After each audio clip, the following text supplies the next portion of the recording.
Terima kasih sebelumnya buat doa-doa semua teman-teman yang setia berdoa untuk kami, sehingga kami boleh dalam keadaan sehat.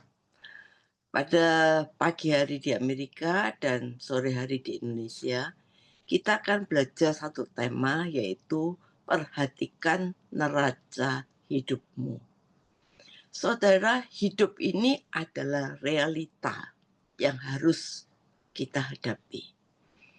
Kita kadang-kadang sebagai orang tua di dalam perjalanan hidupnya, kita tentu mengerti bahwa hidup ini kalau tidak hati-hati, tidak berjaga, maka dampaknya akan membawa kita kepada kesulitan hidup yang akan datang. Karena itu kita sebagai orang tua dengan susah payah ingin menyekolahkan anaknya sebaik mungkin. Kita menasihati anak-anak kita untuk sekolah yang baik. Harus rajin belajar dengan sungguh-sungguh. Harus hati-hati menjaga pergaulan.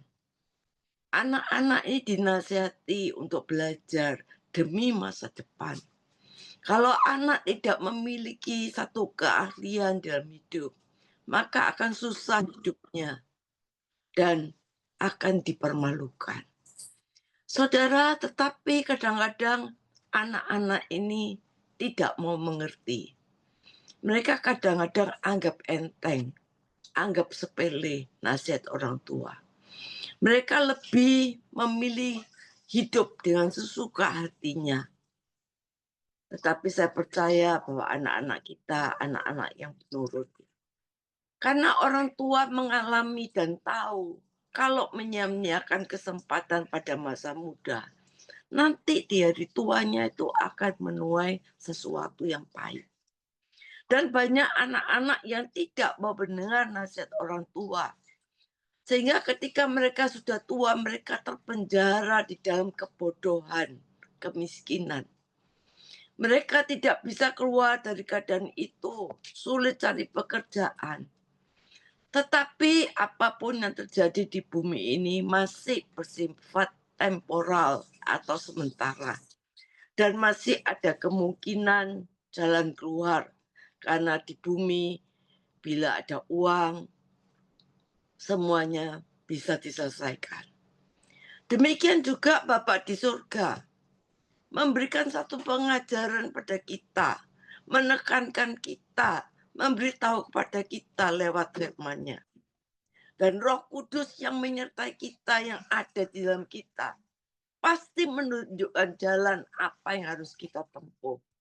Di mana kita juga baru memperingati hari Pantekosta. Bagaimana karya Roh Kudus dalam hidup kita. Saudara, kita semua pasti tahu, bahwa satu saat ada satu penghakiman yang Tuhan tuliskan. Suatu keadaan di mana kita tidak bisa lolos dan sifatnya bukan temporal seperti di dunia sementara yang bisa diselesaikan, tapi sifatnya ini kekal, nasib kekal. Seperti yang Tuhan telah tulis di dalam Wahyu 20 ayat 11 yang berkata, bahwa pada satu waktu akan dibuka satu kitab kehidupan karena orang mati dihakimi menurut perbuatan mereka. Berdasarkan apa yang ada tertulis di dalam kitab-kitab itu. Dan setiap orang dihakimi masing-masing menurut perbuatannya. Dan setiap orang yang tidak ditemukan namanya tertulis di dalam kitab kehidupan itu, ia dilemparkan ke dalam lautan api.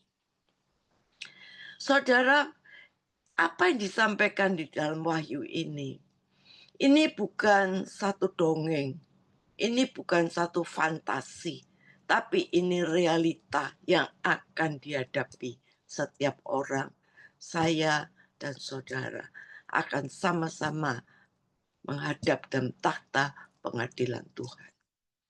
Saudara, kita semua sebagai orang percaya pasti tahu, ya, pasti tahu bahwa akan ada penghakiman. Di dalam doa Bapak kami diajarkan, terjadilah di bumi seperti di surga. Saudara, tetapi ironisnya kita tidak serius meresponi realita pengadilan yang nanti akan kita hadapi.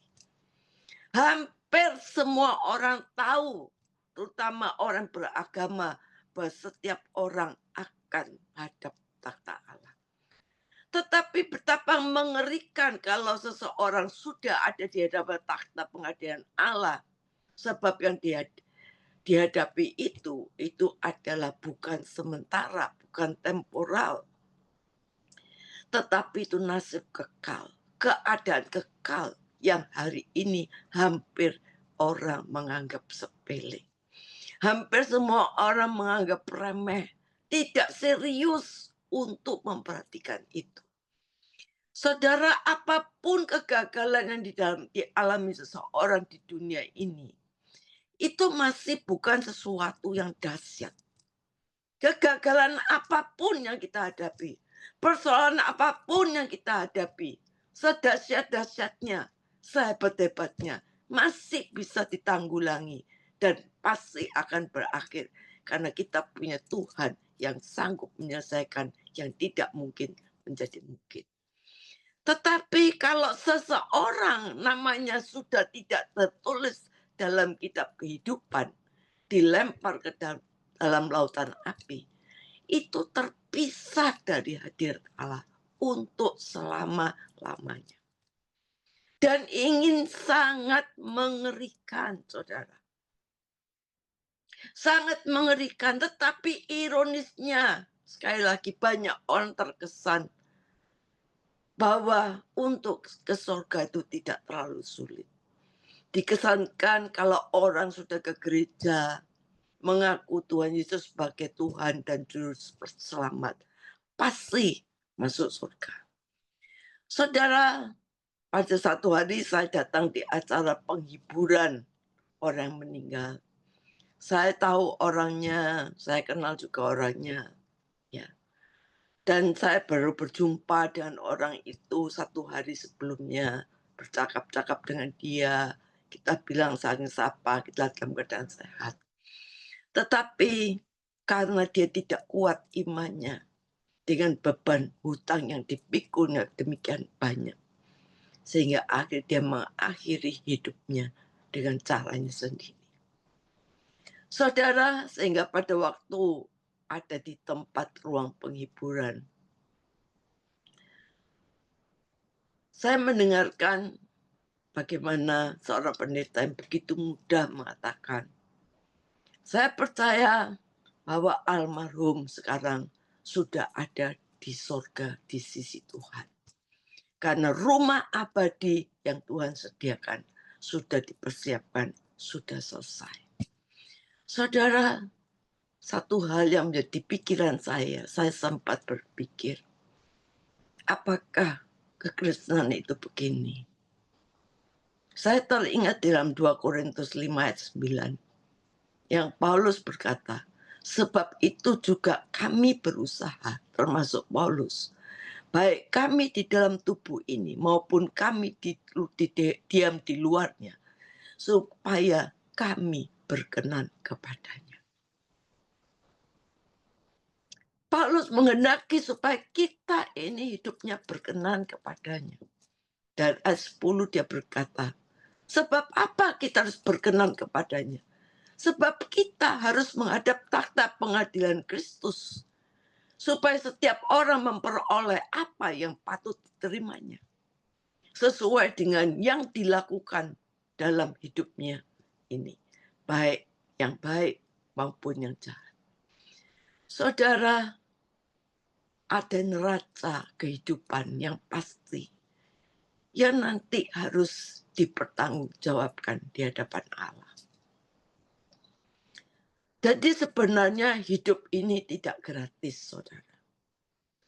Banyak orang sesat tidak berakal budi dipikir hidup ini gratis. Yang bisa berbuat apa saja, aman-aman saja, dan tidak tahu bagaimana akhir hidupnya. Saudara, kalau kita ada di tengah dunia dalam kesulitan, kita bisa sembunyikan masalah kejahatan kita. Bahkan kita bisa suap, kita bisa lolos. Tetapi di hadapan takhta Allah, tidak ada yang bisa lolos. Tidak ada yang bisa disembunyikan. Tidak ada yang bisa disuap. Dan betapa mengerikan keadaan itu. Tetapi banyak orang yang tidak terlalu meresponi hal ini. Karena apa? Karena dunia telah mewarnai kita. Sehingga gaya hidup kita seperti gaya hidup orang yang tidak berakal budi. Kata firman Tuhan. Banyak masalah, banyak kesibukan, banyak kesenangan, dan berbagai hal yang menyusup di dalam hidup kita. Sehingga kita tidak pernah fokus tentang apa yang terjadi di masa kekekalan kita. Sehingga banyak orang tidak mempersiapkan diri dan tidak berjaga-jaga. Di mana kita harus menuai apa yang harus kita tabur. Apa yang kita sudah tabur di bumi ini. Sudahkah kita memperhatikan orang lemah? Sudahkah kita membawa jiwa bagi kerajaan Allah? Kalau kita mau jujur melihat diri kita sendiri, seberapa kita mau sungguh-sungguh meresponi kenyataan yang akan kita hadapi. Saudara, beda dengan orang yang berjaga-jaga. Orang yang berjaga-jaga, dia akan serius perhatikan neraca kehidupannya setiap hari. Kita bersuka cita karena apa? Kita sudah menabur. Kita telah menabur menyenangkan hati Tuhan. Kita berbuah bagi Tuhan. Setiap neraca hidup kita perhatikan. Kalau kita berbuat dosa, neraca kehidupan kita mulai berbicara, kita minta ampun. Kita memperbarui diri kita. Kita berbenah diri kita. Kita memperhatikan neraca hidup kita setiap hari. Sebelum neraca akhir final dibuka. Kita membereskan hidup kita dari satu neraca ke neraca berikutnya. Sehingga kita melihat neraca hidup kita tidak buruk. Kita mempunyai kegiatan-kegiatan. Hidup tetap kegiatan rutin. Sehingga tidak ada dosa yang terlewatkan yang masih melekat dalam hidup kita. Mungkin saudara bertanya, kok mikir tentang takhta pengadilan Kristus? Urusan hari-hari ini sudah berat. Urusan hidup sudah berat. Cari uang sudah berat. Urusan perut sudah berat. Dan banyak alasan yang memang bisa masuk akal. Di dunia ini kita boleh banyak alasan. Tapi satu hari di hadapan Tuhan tidak bisa membuat alasan apapun juga. Dan mestinya apapun masalah yang kita hadapi, kesulitan, pergumulan, persoalan, segala kebutuhan kita, itu tidak akan terlalu mengganggu neraca kehidupan kita untuk bersekutu dengan Tuhan setiap hari. Masalah rumah tangga, masalah ekonomi, masalah apapun, mestinya tidak merusak perhatian saudara di hadapan Tuhan. Mestinya kita punya waktu untuk itu. Justru pada waktu kita mempunyai hubungan yang erat dengan Tuhan. Maka saya percaya kita lebih peka untuk mendengar suara Tuhan. Dan kita akan mengalami suara Tuhan yang merupakan janjinya untuk membawa kita kepada jalan keluar. Terobosan demi terobosan. Kemenangan demi kemenangan. Tetapi kalau saudara anggap segala sesuatunya sepele, saudara akan mengorbankan untuk perkara-perkara fana. Seperti Esau yang menukar hak kesulungan dengan di seluruh hidupnya dengan semangkok makanan. Saudara, Tuhan Yesus mati di kayu salib untuk menebus dosa kita. Itu bukan hanya saudara bebas dari dosa yang saudara lakukan. Tapi supaya saudara juga berkenan di hadapan Tuhan. Tuhan ingin kita berkenan di hadapannya. Dia mati di kayu salib menebus dosa kita. Saudara, kita dulu ada di dalam penjara dosa. Hidup yang gelap diangkat kepada terang yang ajaib. Tuhan membongkar pintu penjara dosa kita. Kita menerima anugerah, pintu penjara dibuka. Tetapi kita harus, diri kita juga harus melangkah keluar dari penjara dosa itu. Tuhan bukan hanya menyediakan pengampunan atas semua perbuatan kita, tapi Tuhan mau membebaskan diri kita dari kodrat dosa supaya kita berkenan. Memang dosa kita diampuni, tapi kodrat dosa yang melekat di dalam diri kita, yang mungkin kita bawa sejak kecil, itu harus kita selesaikan oleh diri kita sendiri. Tuhan Yesus mati di kayu salib, ya, tidak otomatis membuat kita berkenan di hadapan Tuhan. Kita dibenarkan, tapi kita harus sungguh-sungguh menyelesaikan kodrat dosa. Saudara, dosa-dosa masa lalu kita memang dihapus, ya. Tapi niat kodrat dosa itu harus kita yang menyelesaikan. Karena kodrat dosa yang tidak diselesaikan membawa kita kepada dosa yang membawa kepada maut. Semua dosa kita diampuni. Semua perbuatan dosa kita diampuni. Tapi ingat sekali lagi, kodrat dosa kita tidak bisa diampuni. Karena kita harus menyelesaikan. Dan itu harus dihapus dengan firman Tuhan. Seperti Yohanes 17 ayat 17 yang berkata, kuduskanlah mereka dengan firman-Mu. Kuduskanlah mereka dalam kebenaran-Mu. Firman-Mu, karena firman-Mu adalah kebenaran. Saudara, oleh itu betapa pentingnya kita akan firman Tuhan. Firman Tuhan ini yang akan membongkar, yang akan merobek semua kodrat dosa kita. Bagaimana sifat dosa kita. Kalau kita ganti, kita membaca firman Tuhan, maka sifat dosa kita akan diganti dengan sifat Allah. Saudara, kita percaya di dalam dunia kita diproses, ya. Kadang-kadang Tuhan izinkan sesuatu terjadi dalam kehidupan kita untuk memproses kita.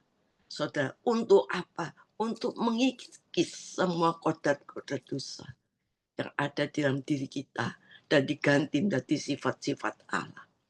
Saudara, kita mengenal diri kita. Setiap orang mengenal dirinya masing-masing. Ada kodrat-kodrat dosa dalam diri kita. Apakah kita masih mudah tersinggung? Apakah kita masih tertarik dengan dosa-dosa di dunia? Itu kita kenal diri kita. Kita bawa neraca batin kita di hadapan Tuhan. Kalau kita bawa di hadapan Tuhan, Tuhan ini aku tidak mampu. Tuhan Roh Kudus pasti memampukan kita. Makanya kalau setiap hari kita bertemu dengan Tuhan, tidak mungkin Tuhan tidak bicara. Tidak mungkin kita tidak peka. Tuhan akan berbicara kepada kita. Kekudusan Tuhan itu akan membuat saudara sensitif terhadap dosa. Perjumpaan kita dengan Tuhan membuat kita sensitif terhadap dosa. Dan akhirnya kita menjadi manusia-manusia yang anti dosa. Tidak bisa berbuat dosa. Saudara, kita percaya, ya, bagaimana kalau orang tinggal di luar negeri lama, itu pulang di Indo, seperti cucu saya. Terus makan gado-gado, makan sesuatu yang di pinggir jalan. Langsung perutnya sakit. Karena apa? Tidak terjadi, tidak tahan dengan resistensinya. Akhirnya minumlah diajet, minumlah diatep, minumlah ini ya. Karena tahan. Saudara, kalau kita ada di hadapan Tuhan, rajin setiap hari, saudara akan merasakan resistensi itu. Saudara bukan tidak mau berbuat dosa, tapi saudara tidak bisa berbuat dosa. Karena kita mengenal diri kita. Oleh karena itu sebisa mungkin belajar merobek dosa. Kita harus robek dosa kita tuh sekecil-kecilnya, saudara. sehingga tidak bisa menyambung kembali. Saudara, kapan kita bisa membuang dosa kita? Kalau kita punya kesempatan. Kadang-kadang orang yang punya sifat judi, saudara, dan ada satu kali kesempatan diajak, diumpani untuk berbuat. Tapi kalau sudah nggak ada sifat dosa, koda dosa, dia akan berkata tidak.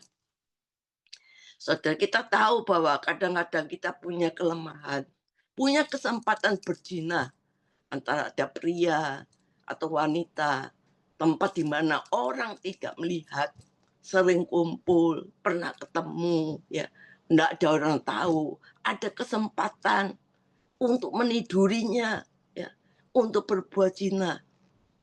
Tapi kalau kita sudah tidak ada koda dosa, kita akan berkata tidak. Walaupun ada kesempatan seperti Yusuf, ada kesempatan di mana orang tidak melihat, tapi tidak mau. Kenapa? Kita tahu kita sudah robek dosa. Tapi kalau daging kita ini masih hidup, saudara, koda dosa ini ada, maka kita betul menerobos. Saudara punya temperamen yang keras, tidak mau direndahkan, tidak mau direndahkan, tidak mau dihina. Kalau direndahkan, saudara balas. Tapi kalau saudara sudah tidak punya koda dosa, saudara akan diam, tidak malas. Dan silent is golden. Dengan diam diri dan percaya, disitulah letak kekuatan kita. Saudara, kita percaya saudara punya kesempatan untuk korupsi, berzina, marah. Tapi kalau firman Tuhan Roh Kudus melarang, maka saya percaya kita bisa dan tanggalkan koda dosa. Kita sebagai orang tua, kita belum melihat Tuhan, belum sampai di takhta pengadilan Tuhan. Tapi kita mau melihat anak-anak kita, cucu-cucu kita. Kalau kita sebagai orang tua masih hidup dalam dosa, maka anak-anak cucu kita gimana? Anak-anak cucu kita tidak aman. Tapi kalau hidup kita benar, ya, kita tahu bahwa anak-anak cucu kita itu akan terbentengi. Maka hiduplah hari demi hari dengan sungguh-sungguh di hadapan Tuhan. Saudara, oleh itu jaga mulut kita, ya. Jangan pakai sesuatu yang tidak perlu kita lihat. Jangan melihat apa yang tidak perlu kita lihat. Jangan kita mendengar apa yang tidak perlu kita dengar. Saudara, kalau neraca kehidupan kita baik, maka saya percaya kita akan menyelesaikan semuanya dengan baik. Saudara, kalau Tuhan izinkan susah, payah, masalah, anak durhaka, rusak hidupmu, gagal hidupmu, saudara. Saudara merasa hidupku saya sudah gagal. Belum, saudara belum gagal. Gagal sesungguhnya kalau saudara ditolak orang. Tapi kalau saudara saat ini hidup merasa susah, itu Tuhan izinkan terjadi. Supaya apa? Supaya saudara tengadah ke atas. Percaya akan Tuhan Yesus. Dia sanggup melakukan segala sesuatu. Jadi kalau saudara saat ini merasa sudah hidupmu gagal, itu belum gagal sesungguhnya. Gagal sesungguhnya kalau saudara ditolak oleh Allah. Amin. Mari kita berdoa. Tuhan, saat ini kami berdoa, biarlah kami memperhatikan raca hidup kita, sehingga kita tidak anggap sepele, kita nggak anggap main-main untuk hidup di hadapan Tuhan. Karena satu kali kelak kita harus mempertanggungjawabkan apa yang kita tabur, kita harus mempertanggungjawabkan apa yang kita lakukan semuanya di hadapan Tuhan. Oleh karena itu, biarlah hari demi hari kami menimbang neraca kehidupan kami, supaya kami sungguh-sungguh menjauhkan, merobek segala kodrat-kodrat dosa, menjadi sekeping-kepingnya, sehingga tidak akan muncul kembali. Dan kami bisa mengalami terobosan-terobosan, kemenangan-kemenangan yang Tuhan janjikan. Karena setiap kita bersekutu dengan Tuhan, pasti Tuhan berbicara dan kita peka mendengarnya. Amin.